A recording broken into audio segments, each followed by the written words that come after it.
Hi friends, ಎಲ್ರಿಗೂ ನಮಸ್ಕಾರ. ನಿಮಗೆ ಶುಗರ್ ಕಾಯಿಲೆ ಇದ್ದರೆ ಖಂಡಿತ ಈ ಜ್ಯೂಸ್ ಮಾಡಿಕೊಂಡು ಕುಡೀರಿ. ಇದಕ್ಕೆ ಬೇಕಾಗಿರೋ ಸಾಮಗ್ರಿಗಳು: ಹಾಗಲಕಾಯಿ, ಸೌತೆಕಾಯಿ, ನಿಂಬೆಹಣ್ಣು, ಕೊತ್ತಂಬರಿ ಸೊಪ್ಪು, ಶುಂಠಿ, ಅರಿಶಿನ, ಉಪ್ಪು ಮತ್ತು ನೀರು. ಹೇಗೆ ಮಾಡೋದು ಅಂದರೆ, ತರಕಾರಿ ಎಲ್ಲಗಳು ತೊಳ್ಕೊಬೇಕು. ತೊಳೆದಾದ್ಮೇಲೆ ಗ್ರೈಂಡರ್ಗೆ ಹಾಕಿ ಬ್ಲೆಂಡ್ ಮಾಡಿ ಸ್ವಲ್ಪ ನೀರು ಹಾಕಿ ರುಬ್ಕೊಳ್ಳಿ. ಸ್ವಲ್ಪ ತೆಳುವಾಗಬೇಕು.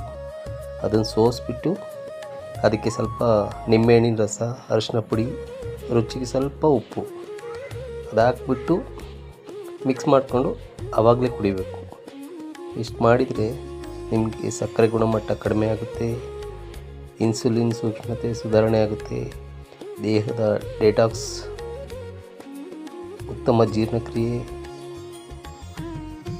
ಎಲ್ಲ ಇದೆ.